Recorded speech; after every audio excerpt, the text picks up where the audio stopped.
Aujourd'hui, cette vidéo va relater 5 disparitions mystérieuses qui m'ont le plus touché. Il ne s'agit pas de disparitions judiciaires, criminelles ou autres, bien que mes pensées vont aux familles des victimes dans ces cas-là, mais bel et bien de disparitions paranormales. Pour notre première histoire, on va se rendre dans le Tennessee et plus précisément à Gallatin. Nous sommes le 23 septembre 1880, David Lang est cultivateur et au moment des faits, il est en train de faire une promenade dans la prairie qui se trouve face à la ferme, située sur l'ancienne route du coton. Sa femme et ses enfants lui font signe car 2 amis viennent lui rendre visite. Il s'agit du juge Auguste Peck et de son beau-frère. Là, David décide de les rejoindre, mais il n'y arrivera jamais. À peine il se retourne qu'il disparaît devant les yeux ébahis de sa femme, de ses enfants et de leurs amis. Apeurés, ils décidèrent de fouiller le pré pour y déceler le moindre trou dans lequel il aurait pu tomber, mais rien n'y fait. Ni puits, ni trou assez grand pour engloutir le corps d'un homme, le mystère reste entier. Suite à ce fait, sa femme rentrera dans une grande dépression où elle restera alitée durant plusieurs semaines. 1 an après, sa fille retournera sur le lieu de disparition où elle crut entendre son père l'appeler au secours. Elle demanda à sa mère de la rejoindre sur le lieu dit, et effectivement, la femme de David finit par entendre également la voix de son mari. Help me. I need some help. Help me. Elle retournait tous les jours pour entendre l'appel à l'aide de David, mais la voix finit par s'évanouir dans le néant. Cet événement a été relaté bien plus tard dans une revue dans les années 50 par la fille de David Lang. Elle s'était intéressée au spiritisme depuis le décès de sa mère. Elle avait reçu d'ailleurs des messages à travers une planche de Ouija. Ouais, ne faites jamais ça chez vous, les enfants, vous savez tout le mal que j'en pense, donc... D'après elle, ses parents s'étaient retrouvés de l'autre côté et pouvaient donc être en paix. Cela ne nous expliquera jamais le pourquoi du comment. A noter qu'à l'emplacement où David disparut, il y a eu un étrange phénomène où l'herbe semble pousser plus que de raison, alors qu'au contraire, selon d'autres sources, elle ne pousse plus du tout. Enfin bref. Se pourrait-il que David ait basculé dans une autre époque? À ce propos, je relate une affaire plus ou moins similaire sur la chaîne, qui se passe en France début 1900, c'est passionnant, lien dans la description comme d'habitude. Allez, en parlant de bond dans le temps, on va reculer un ch'touilla, celui-ci, puisque la prochaine histoire se déroule au début du 19e siècle. C'est un valet du nom de Diderici, ou Diderici, et qui fut condamné pour avoir usurpé l'identité de son maître, décédé plus tôt, d'une crise cardiaque. C'est dans la prison prussienne de la région de Weichelmunde, ou en allemand, ou la forteresse de Wischlusi en polonais. Bon, c'est pas beaucoup mieux, je parle ni allemand ni polonais, vous m'excuserez. Donc un jour, le méchant valet, en fait, était en train de marcher dans la cour, où il était d'ailleurs menotté avec 2 autres condamnés, qui le virent disparaître purement et simplement en laissant derrière lui ces menottes qui tombèrent d'ailleurs par terre. Aucune explication supplémentaire trouvée sur le net, mis à part que, d'après les geôliers, il se serait échappé avec l'aide des prisonniers, mais tout ce dont je sais, c'est que Dider ici n'est plus, il est Didar là-bas. Ok, bon, je sors.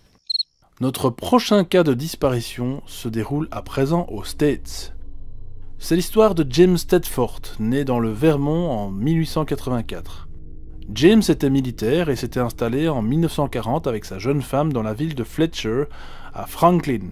À ce moment-là, il a 56 ans et son épouse, Pearl, a 28 ans. La Seconde Guerre mondiale sévit en Europe et James est appelé à sa base dans le Vermont. Quelques années après, vers la fin de sa période de service, il repart pour rejoindre sa femme Pearl dans la maison qu'il louait. À son arrivée, quelle ne fut pas sa surprise lorsqu'il découvre que la maison est abandonnée et sans vie. Pearl, sa femme, n'y est plus. Et d'ailleurs, sa famille et ses proches ne savent absolument pas où elle se trouve, elle s'est volatilisée. Bon, on va pas en faire un fromage, une femme de son âge, c'est normal qu'elle n'a pas pu attendre le retour de son vieux mari, et puis, bon voilà quoi. Non? En tout cas, d'après témoins, elle aurait été vue une dernière fois dans le magasin Amoco situé à Franklin. Seul et désespéré, James retourne à Bennington pour y loger dans la base en 1947 et restera d'ailleurs 2 années consécutives jusqu'en 1949. Et pour les fêtes de fin d'année, il décide de rendre visite à sa famille située à Saint-Alban.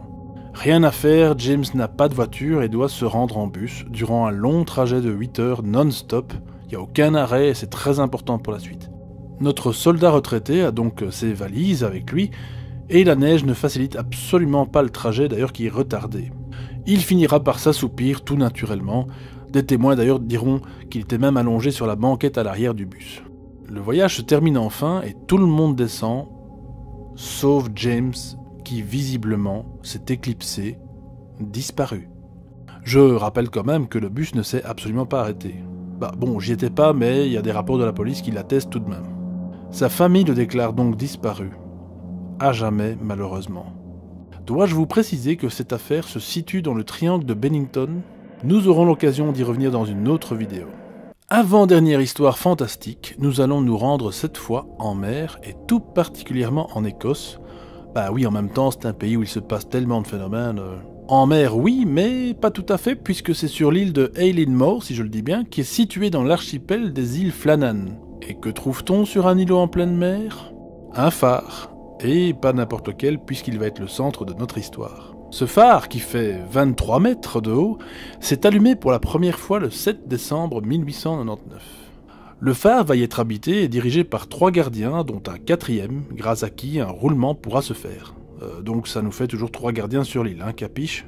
On le sait, les phares sont là essentiellement pour éclairer les navigateurs et surtout leur éviter un naufrage. Seulement un an après sa mise en service, le 15 décembre 1900, très exactement, celui-ci s'éteint subitement. C'est le marinier d'un petit navire qui passait par là et qui va prévenir les autorités. Il faudra attendre 5 jours plus tard pour qu'il se rende avec le 4e gardien sur l'île pour voir ce qu'il se passe. Donc le gardien qui était en congé, hein, vous suivez? Ils envoient d'abord une fusée de signalement, mais le phare ne répond pas. Ils se rendent donc au plus vite sur l'île pour constater que la grille est étrangement fermée. La porte du phare l'était également, mais ils ont pu rentrer par la porte de la cuisine qui, elle, était restée ouverte. Les cendres de la cheminée étaient froides, ce qui est d'ailleurs étrange dans cette période d'hiver où il fait plutôt glacial, surtout sur un îlot, mais surtout à l'étage, les lits sont vides. Là, l'équipage comprend qu'il y a un gros souci. Les 3 hommes avaient purement et simplement disparu. En effet, des restants de repas se trouvent dans la cuisine, la vaisselle est faite et elle est bien rangée. Par contre, 2 toiles cirées ainsi que 2 paires de bottes ont semble-t-il disparu. Ils ont bien sûr cherché sur l'île s'ils ne trouvaient pas des traces d'eux, mais sans succès. Après tout, il se peut qu'une bagarre éclatée, mal tournée, mais alors pourquoi les 3 hommes auraient disparu? Ont-ils pris la fuite pour un autre pays? Mais alors comment? Avec le bateau des vivres? Non, c'est plus qu'étrange. Par la suite, le phare fut occupé par d'autres gardiens jusqu'en 1971, date à laquelle il sera d'ailleurs complètement automatisé. À ce propos, j'ai tourné une vidéo sur plusieurs cas de phares mystérieux avec Patrick Berthelot, encore une émission passionnante que je vous conseille d'aller écouter, lien dans la description comme d'habitude. Bon, vous irez l'écouter après celle-ci, hein, j'ai bientôt fini. Il me reste d'ailleurs une histoire à vous conter, celle-ci est plus qu'incroyable puisque ce n'est pas moins de 600 personnes qui vont disparaître sans explication. Là, nous allons vers les pays chauds, tout droit vers le Brésil. Ah, c'est carnaval, c'est danseuse au sein nu. Je m'égare. C'est par un petit groupe de randonneurs que l'affaire éclate au grand jour. En effet, nos voyageurs décidèrent de s'arrêter dans le village de Ourverdet en espérant y trouver quelques vivres, mais seulement voilà, il n'y a plus personne. Le village est entièrement vide de toute vie, qu'elle soit humaine et même animale. Tous sont partis, il n'y a plus personne, nada. Ils décidèrent tout de même de faire ce qu'on appellerait maintenant de l'urbex, ou tout du moins de trouver âmes qui vivent, mais rien du tout.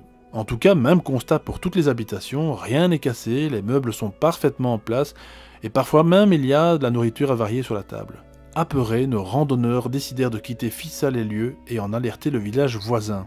Une enquête commença donc et l'armée s'y renda sur place. Sur un tableau dans une classe, on pouvait y lire le message suivant « Il n'y a pas de salut », ce qui au final n'aura absolument aucun impact sur l'avancée de l'enquête.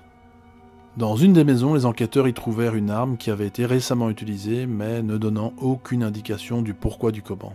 Plusieurs théories en sont ressorties sur cette affaire, qu'elle soit politique, que les habitants aient dû quitter le pays soudainement, que des extraterrestres les ont enlevés, que ceux-ci soient passés dans un monde parallèle. Il est tout de même étrange que ce sont des touristes qui aient révélé cette disparition au village le plus proche. Cet événement a d'ailleurs été rapidement étouffé, on se demande pourquoi, et les archives relatant de cette expérience, je vous le donne dans le mille, ont été supprimées des archives de police locales. Donc dans le plus grand des calmes, 600 personnes disparaissent sans laisser de traces et sans que cela inquiète outre mesure. Tenez-vous ça pour dit, sait-on jamais. Bref, c'est ici que se termine cette vidéo, j'espère qu'elle vous aura plu, si c'est le cas, faites-le moi savoir dans les commentaires, et n'oubliez pas le petit pouce des familles, et surtout merci de partager cette vidéo avec vos amis, vous êtes mon plus grand soutien. Quant à moi, je vous dis à la semaine prochaine pour d'autres aventures, et je vous fais d'avance de gros bisous, ciao!